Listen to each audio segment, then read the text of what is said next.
আজ বানিয়ে ফেললাম জামাই ষষ্ঠীর স্পেশাল মেনু চম্পারণ মটন।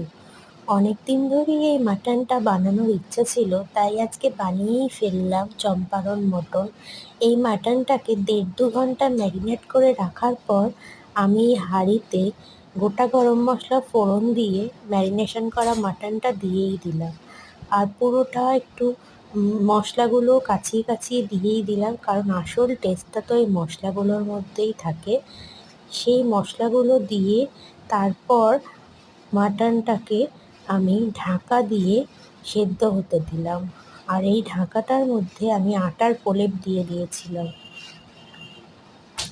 আর এটা খেতে তো সবাই বলছে অনেক টেস্টি আর সুস্বাদু হয়েছিল।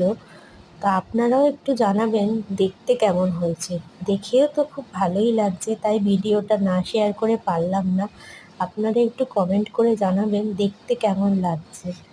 আর যদি ভালো লাগে অবশ্যই লাইক, কমেন্ট, সাবস্ক্রাইব করে নেবেন, পাশে থাকবেন।